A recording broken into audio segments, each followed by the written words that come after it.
నమస్కారం వార్తలకు స్వాగతం. ముందుగా ముఖ్యాంశాలు. Game changer pre release function లో పాల్గొన్న డిప్యూటీ సీఎం పవన్ కళ్యాణ్. ఈ సందర్భంగా ప్రసంగం.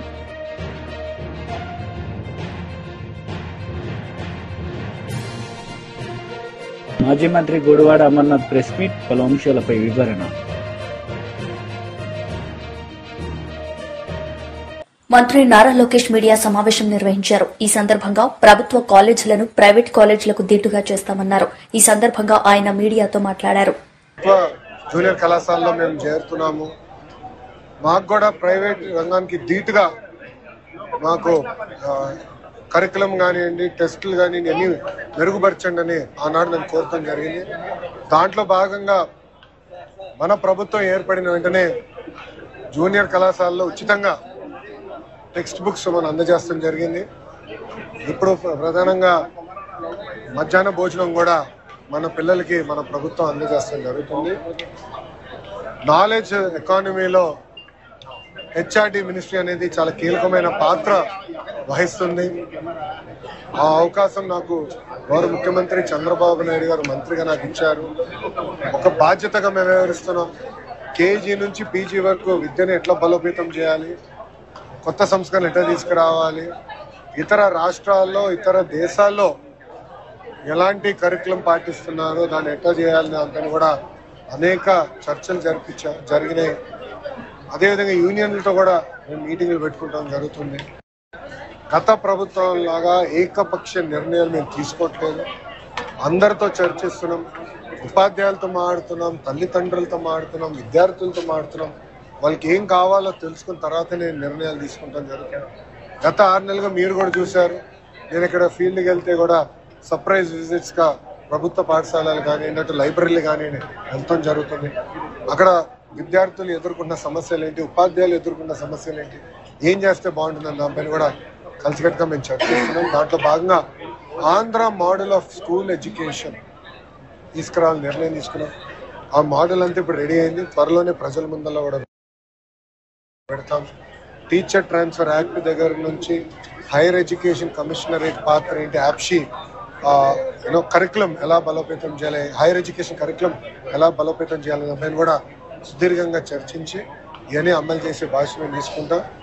నేను ఒకటే చెప్పదలుచుకున్నా, ప్రైవేట్ రంగంతో ధీటుగా ప్రభుత్వ పాఠశాలని జూనియర్ కళాశాలను తీర్చిదిద్దే బాధ్యత మాది. నేను స్పీచ్లో కూడా చెప్పా, జనరల్గా ఏప్రిల్ మాసంలో యాడ్స్ పెద్ద ఎత్తున వస్తాయి. ఎవరికి first rank, second rank, third ranks వచ్చాయని వస్తాయి. అట్లా వచ్చే, ఎందుకంటే ఇప్పుడు సమయం మాకు తక్కువ ఉంది. ఆటోమేటిక్గా రిజల్ట్స్ ఇంప్రూవ్ అవుతాయని నేను భావిస్తాను. అంతేకాకుండా వచ్చే సంవత్సరం నుంచి వాళ్ళతో ధీటుగా పనిచేసి ప్రభుత్వ జూనియర్ కళాశాలని బలోపేతం చేసే బాధ్యత మన ప్రభుత్వం తీసుకుంటుంది. ఇప్పుడు మీకు ఏమైనా ప్రశ్న ఉంటే దానికి సమాధానం చెప్పండి. అదే వచ్చే సంవత్సరం నుంచి పాఠశాలలు ప్రారంభించే ముందర తల్లికి వందనం అనే కార్యక్రమం అమలు చేస్తాం.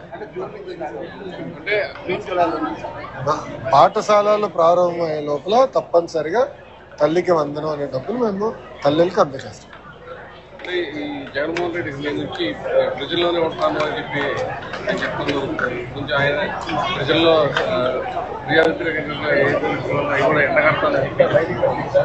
ఇప్పుడు గత ప్రభుత్వంలోగా ప్రజల వ్యతిరేక ప్రభుత్వం అది కాదు.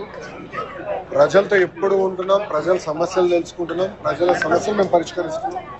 మీరు చూస్తే ప్రజా దర్బార్ నేను పెట్టుకుంటున్నా, శాసనసభ్యులు, మెంబర్ ఆఫ్ పార్లమెంట్స్ కూడా అనేక కార్యక్రమాలు వాళ్ళు కూడా పెట్టుకుంటున్నారు, ప్రజల్లోకి వెళ్తున్నారు, సమస్యలు తెలుసుకుంటున్నాం.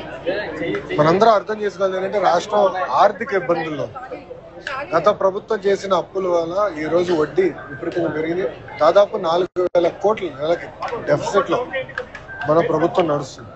సో ఇచ్చిన ప్రతి హామీని నిలబెట్టుకోవాలన్న లక్ష్యంతో మేము పనిచేస్తున్నాం. మీరు చూస్తే భారతదేశంలో ఎక్కడ లేని విధంగా పెన్షన్ 4,000 రూపాయలు అందజేస్తున్నాం. వికలాంగులకు 6,000 రూపాయలు అందజేస్తున్నాం. భారతదేశంలో ఏ రాష్ట్రం చేయట్లేదు. అన్న క్యాంటీన్ మూసేసిన అన్న క్యాంటీన్ తెరిచి మళ్ళీ మేము ప్రారంభించాం. ఉచిత గ్యాస్ పథకం కూడా 3 గ్యాస్ సిలిండర్లు ఏదైతే హామీ ఇచ్చో అది కూడా అమలు చేస్తాం. అట్లా ఇచ్చిన ప్రతి హామీ ఒక పద్ధతి ప్రకారం నెరవేర్చుకుంటాం. ఇప్పుడు గౌరవ పులివెందుల ఎమ్మెల్యే గారు ఇప్పుడు ప్రజల్లోకి వస్తూ తప్పేం లేదు, రావచ్చు. అంటే 5 సంవత్సరాలు ఎవరు కంపడలేదు, ఇప్పుడు వచ్చి తిరుగుతారు. అంటే ఇప్పుడు వరకు 2 నెలలు గడిచింది, సంక్షేమ పథకాలు ఏదైతే మీరు అవి కూడా నెరవేర్చలేదని చెప్పి పదే చెప్తారు. ఆల్రెడీ అయిపోయి 3 చేసాం, మిగతా కూడా చేస్తున్నాం. నాకు ఎలాంటి సందేహం లేదు. ఇవ్వని హామీలు కూడా నిలబెట్టుకుంటున్నాం కదా. మధ్యాహ్నం భోజనం ఇస్తామని మేము చెప్పలేదు, ఆయన నిలబెట్టుకుంటున్నాం కదా. ఇవ్వని హామీలు కూడా పద్ధతి ప్రకారం చేసుకుంటూ వెళ్తున్నాం. ఆయన ఇప్పుడు వస్తే మంచిదేలేండి, ఎందుకంటే రోడ్లన్నీ కూడా నీట్గా వేసాం. సో ఆయన హెలికాప్టర్లో కాకుండా రోడ్డు మార్గంలో ఎక్కడికైనా వెళ్ళొచ్చు. ఇప్పుడు రోడ్లు చాలా ఇంప్రూవ్ అయినాయి, ఇంకా చేయాల్సిన అంటే 100% అన్ని రోడ్లు బాగున్నాయి నేను అన్ను. ఇంకా ఇంప్రూవ్ చేయాల్సిన అవసరం ఉంది. ఎస్పెషల్లీ ఉభయ గోదావరి జిల్లాలో సీసీ రోడ్లు వేయాల్సిన అవసరం, అది కూడా పద్ధతి ప్రకారం చేసుకుంటూ వెళ్తాం. మేము చేసిన మంచి కార్యక్రమాలు ఆయన చూస్తారని ఆశిస్తాం. అంతేనా? ఓకే, సాక్షి రాలా, టీవీలోనే ఉన్నాడు కదా. ఎవరు? మాజీ మంత్రి గుడివాడ అమర్నాథ్ మీడియా సమావేశం నిర్వహించారు. ఈ సందర్భంగా ఆయన మాట్లాడారు. మరి 100% సభ్యత్వం ఏ రకంగా జరిగింది అంటే మిమ్మల్ని మీరు మోసం చేసుకుంటున్నారా, లేదా ప్రజల్ని మభ్యపెడుతున్నారా, లేదా ఇంకేమన్నా దీని వెనకాల కాన్స్పిరసీ అనేటువంటిది, దీనికి వెనకాల ఇంకేమన్నా ఉందా అని చెప్పి దీని మీద నలుగురు ముఖ్య నాయకులతో మాట్లాడితే మరికొన్ని వాస్తవాలు అనేటువంటి బయటకు వచ్చాయి. అక్కడ స్థానికంగా ఉన్నటువంటి కొంతమంది వ్యాపారస్తులు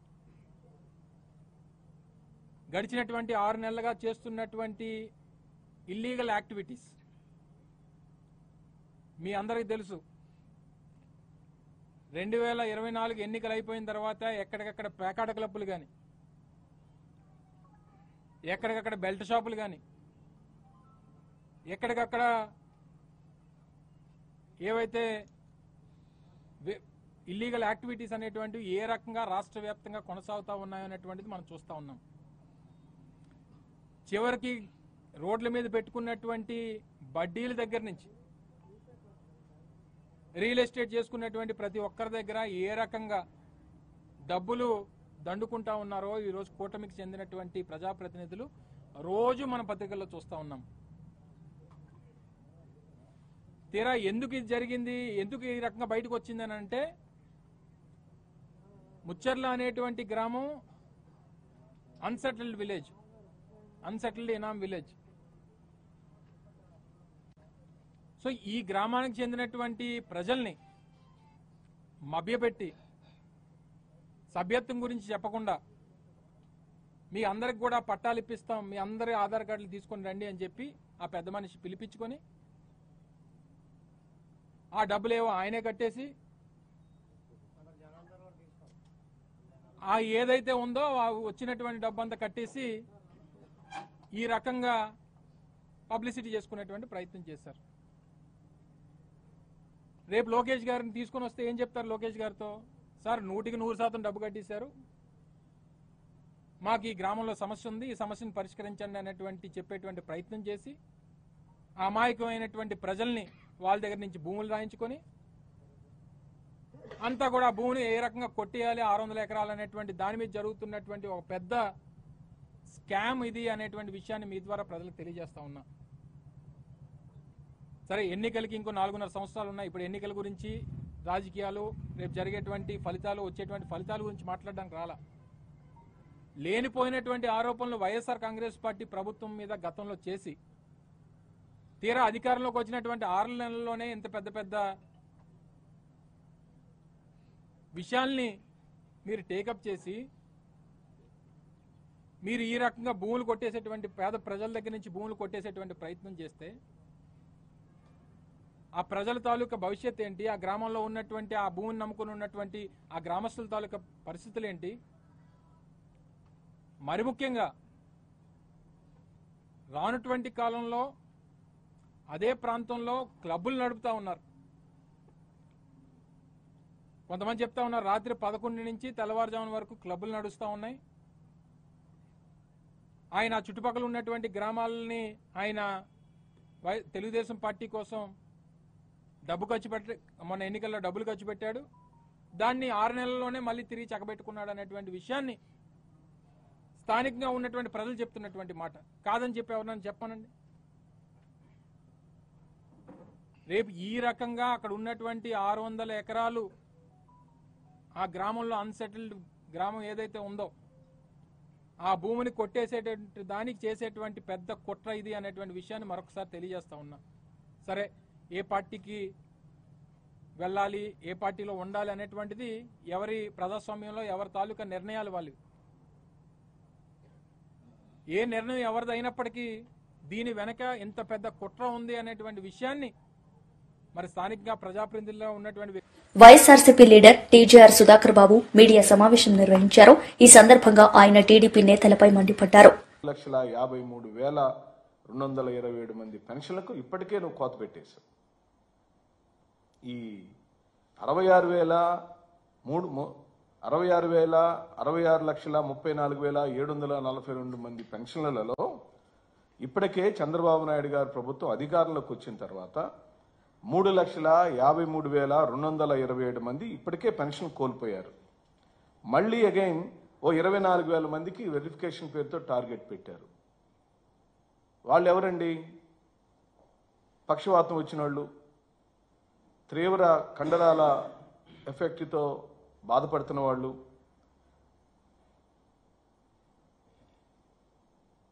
ఇలాంటి వాళ్ళందరికీ ఇప్పుడు వైద్య బృందాలను పంపించి ఒక్కొక్క బృందంలో 10 మందిని 20 మందిని డాక్టర్లను పెట్టి వాళ్ళ ద్వారా వెరిఫికేషన్ చేయించి డిస్క్వాలిఫై చేయించడానికి కావాల్సిన అన్ని ఏర్పాట్లు చేసేసారు. మనమేం దీంట్లో పెద్ద ఆశ్చర్యపడబడక లేదు. ఆ 24,000 మంది కూడా పెన్షన్లు తొలగించే కార్యక్రమం జరుగుతుంది. ఏ ప్రభుత్వమైనా ఇవ్వటానికి మెకానిజం ఏర్పాటు చేస్తుంది. ఉదాహరణకు చంద్రబాబు నాయుడు గారు ఆ రోజు ఆయన పెట్టిన ప్రామాణికాలలో చంద్రబాబు నాయుడు అధికారంలోకి వచ్చే రోజుకి రాష్ట్రంలో ఉన్న మొత్తం పెన్షన్ల యొక్క సంఖ్య, మిత్రులారా బాగా గమనించండి, 2019 చంద్రబాబు నాయుడు దిగిపోయి జగన్మోహన్ రెడ్డి గారి రాష్ట్ర ముఖ్యమంత్రి అయ్యే నాటికి ఇంచుమించుగా 39,000 పెన్షన్లు ఉండేవి. 39 లక్షల పెన్షన్లు ఉండేవి ఈ రాష్ట్రంలో. 39 లక్షల పెన్షన్, అన్ని పెన్షన్లు కలిపి. జగన్మోహన్ రెడ్డి గారు దిగిపోయే సమయానికి 65 లక్షల పెన్షన్లు వచ్చినాయి. 5 సంవత్సరాల కాలంలో పెరుగుతూ వచ్చినాయి. కొంతమంది చనిపోయి ఉంటారు. చనిపోయిన వాళ్ళల్లో మళ్ళీ తిరిగి కొత్త వాళ్ళు పెన్షన్లు శాంక్షన్ చేసుకునే కార్యక్రమం జరిగితే ఇది ఎలా జరిగింది? ఇది ఏంటి? ఈ 39 లక్షల మంది 5 సంవత్సరాల్లోనే డబుల్ ఎలా అయ్యారు? చంద్రబాబు నాయుడు గారి ప్రభుత్వానికి వైఎస్ఆర్ కాంగ్రెస్ ప్రభుత్వానికి ఉన్న వ్యత్యాసం ఏమిటి? ఎందుకు అది జరిగిందంటే నేను సవివరంగా మీకు ఈ రోజున ఈ రాష్ట్ర ప్రజలకు మీ ద్వారా వివరించాలని అనుకుంటున్నాం. గత ప్రభుత్వంలో అనగా చంద్రబాబు నాయుడు 2019లో దిగిపోయే రోజుకి వయసు 65 సంవత్సరాలు వస్తే కానీ పెన్షన్ శాంక్షన్ చేసేవాళ్ళు కాదు. దాన్ని జగన్మోహన్ రెడ్డి గారు 60 సంవత్సరాలు కుదించారు. 65 సంవత్సరాలు వస్తే కానీ ముస్లిం ముతలకు పెన్షన్లు ఇచ్చే కార్యక్రమం చేస్తే జగన్మోహన్ రెడ్డి గారు 60 సంవత్సరాలకే దాన్ని తగ్గించారు. ఇన్కమ్ లిమిట్స్ వారి యొక్క కాలంలో 70,000 రూపాయలు ఉంటే 70,000 రూపాయలు ఉంటే పెన్షన్ రాదు, యాన్యువల్ ఇన్కమ్. దాన్ని జగన్మోహన్ రెడ్డి గారు వచ్చిన దగ్గర నుండి 1,20,000 రూపాయల వరకు పెంచారు. అలాగనే 2.5 ఎకరాల భూమి ఉంటే పెన్షన్ రాదు. దాన్ని జగన్మోహన్ రెడ్డి గారు 3 ఎకరాల వరకు పెంచగలిగారు. 12 కేటగరైజేషన్లలో చంద్రబాబు నాయుడు గారి ప్రభుత్వం ఉండినప్పుడు ఇవన్నీ గణాంకాలు వైఎస్ఆర్ కాంగ్రెస్ పార్టీ యొక్క సొంత కవిత్వాలు కాదు. ఇది గ్రామీణాభివృద్ధి శాఖ మరియు రూరల్ డెవలప్మెంట్ శాఖల యొక్క ఆధ్వర్యంలో గణాంకాల లెక్కలే నేను చెబుతున్నా. 12 కేటగరైజేషన్లు మాత్రమే ఆయన పెన్షన్లు ఇచ్చాడు. దానిలో హెల్త్ కేటగరైజేషన్ లేదు. జగన్మోహన్ రెడ్డి గారు అధికారంలోకి వచ్చిన తర్వాత దాన్ని హెల్త్ కేటగరైజేషన్ కూడా యాడ్ చేయడం జరిగింది. అలాగే పెన్షన్ని 1 లేదా 2 సార్లు మాత్రమే శాంక్షన్ చేసే ప్రక్రియ జరిగితే జగన్మోహన్ రెడ్డి గారి యొక్క కాలంలో, పరిపాలన కాలంలో 31 రోజులలో అప్లికేషన్ వచ్చిన వెంటనే శాంక్షన్ జరిగిపోవాలి. అంటే ఇవన్నీ రిఫార్మ్స్ చేశాడు.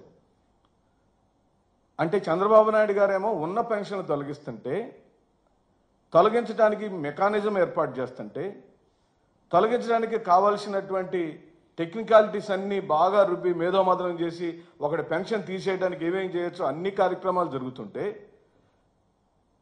జగన్మోహన్ రెడ్డి గారు మాత్రం దయతో జాలితో పెన్షన్ ఇవ్వటానికి ప్రయత్నం చేశాడు. ఇది గణనీయంగా జరిగిన మార్పులు. 6 నెలలకు ముందు, ఎలక్షన్కి 6 నెలలకు ముందు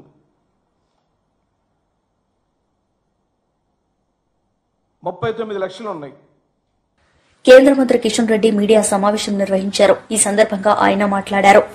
దివ్యాంగులందరినీ పిలిచి మీకేం కావాలా, ఏ వస్తువు కావాలా, మీరు దినసరి కార్యక్రమాలు కొనసాగించడం కోసం ఏం కావాలని చెప్పి వాళ్ళని అడిగి ఆ రకంగా అసెస్మెంట్ చేసి క్యాంపులు నిర్వహిస్తూ ఉన్నాం. తొందరలోనే వాళ్ళందరికీ వాళ్ళు అడిగినటువంటి వస్తువులు కూడా ఇవ్వబోతూ ఉన్నాం.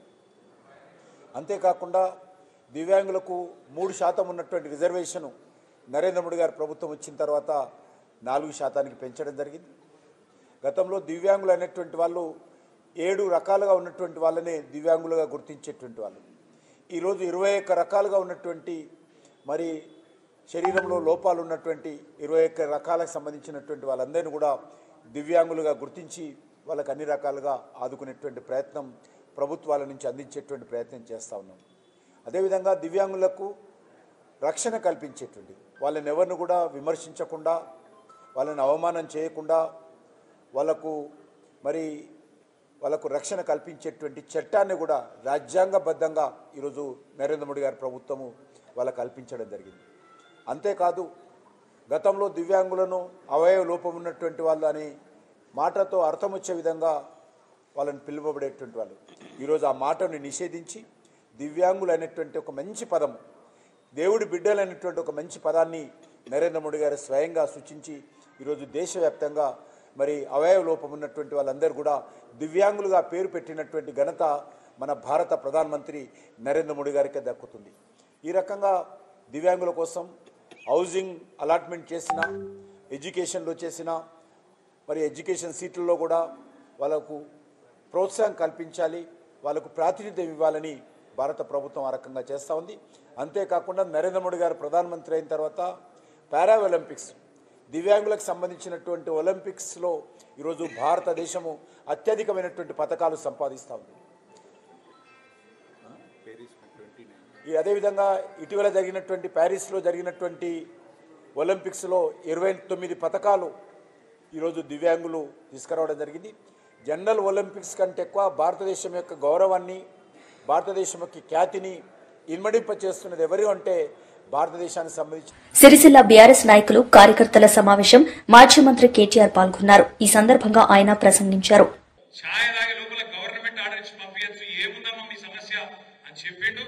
చెప్పుడే కాదు, నన్ను గెలిపియండి, నేను పిలుచుకుంటా, ఛాయ్ తాగిపిస్తా, ఛాయ్ తాగే లోపల జీవో ఇచ్చి పంపిస్తా అని చెప్పిండన్న. మరి ఆయన ఛాయ్ పత్తి దొరుకుతలేదా, బాగా దొరుకుతలేవా, నీళ్లు దొరుకుతలేవా, ఏం దొరుకుతలేదో మాకు అర్థం కాక టెంట్ వేసుకొని కూర్చున్నాం అన్నది. ఛాయ్ పత్తు మరి చక్కెరను అదేదో లేకపోతే మనం పంపిస్తాం.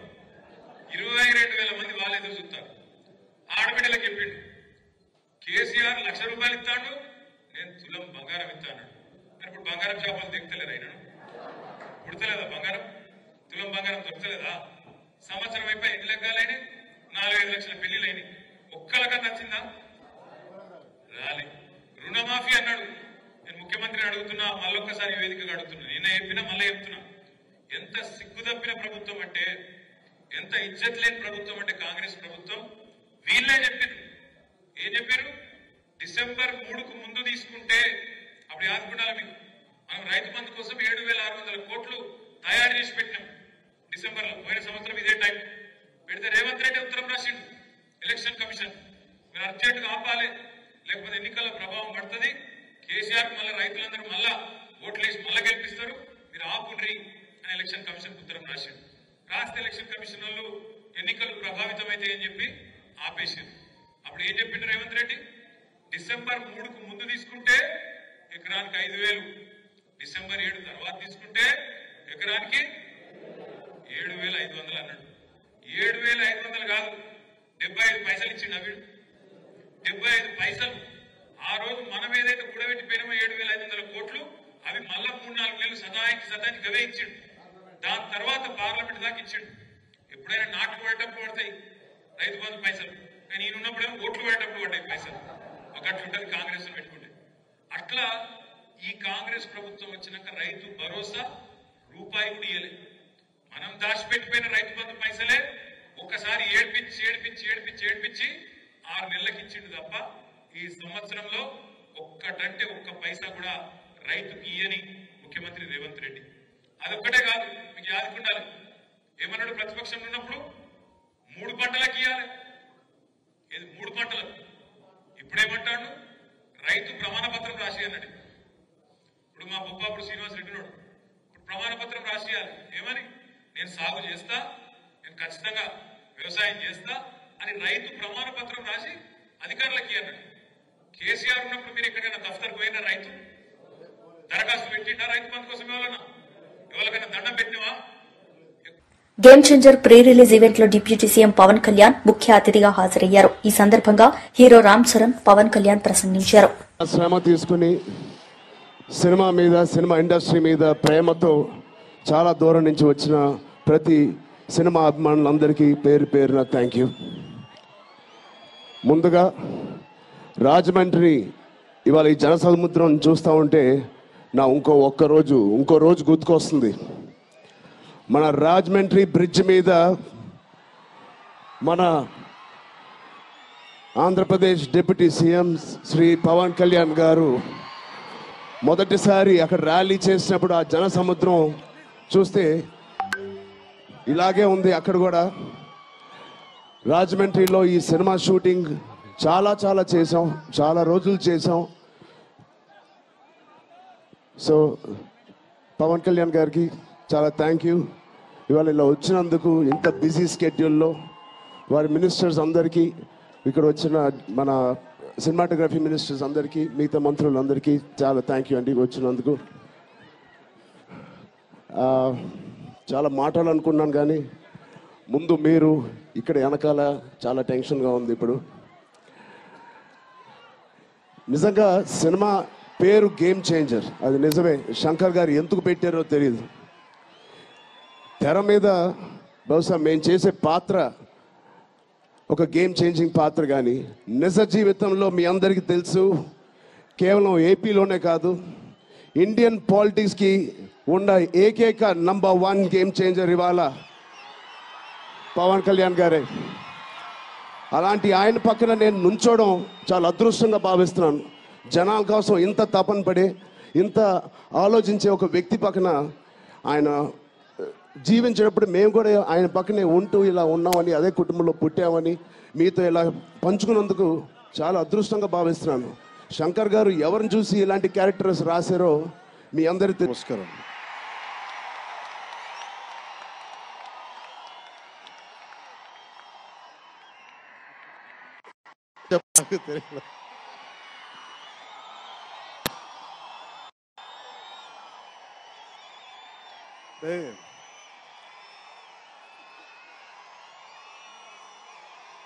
ఎక్కడి నుంచి వచ్చామో మర్చిపోకూడదు కదా.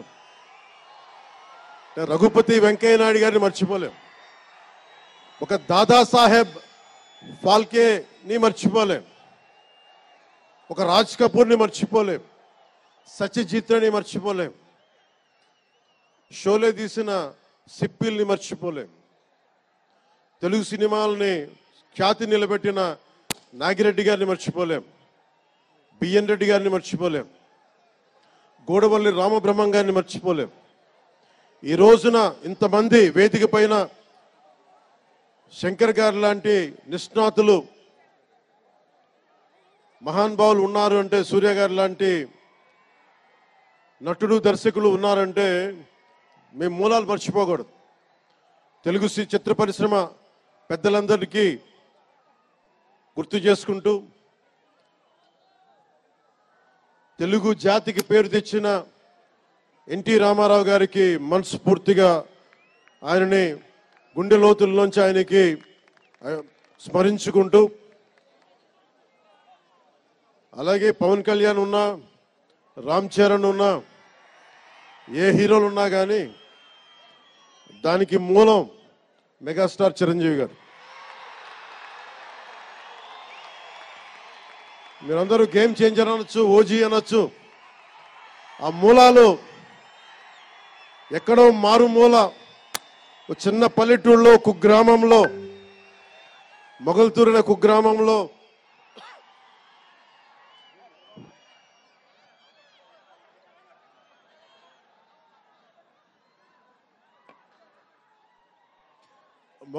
కుగ్రామంలో చదువుతూ విఆర్ఎస్ఎన్ వైఆర్ఎన్ కాలేజ్ నర్సపూర్లో చదువుకుంటూ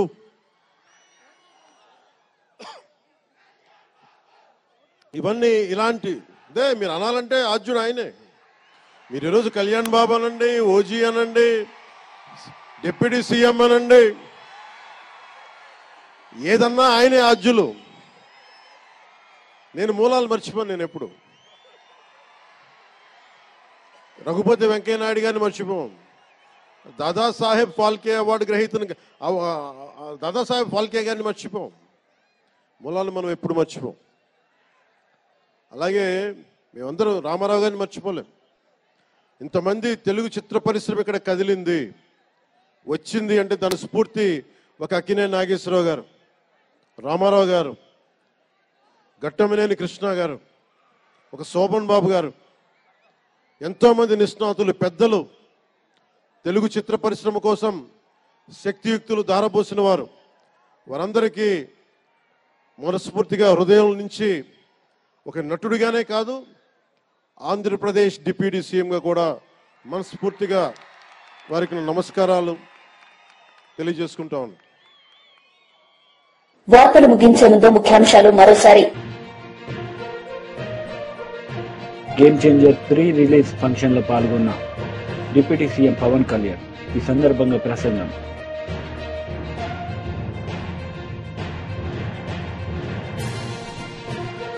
మాజీ మంత్రి గుడివాడ అమర్నాథ్ ప్రెస్ మీట్, పలు అంశాలపై వివరణ. ఈ వార్తలు ఇంతటితో సమాప్తం. తిరిగి ప్రసారమయ్యే వార్తల్లో మళ్లీ కలుద్దాం. అంతవరకు సెలవు. నమస్తే.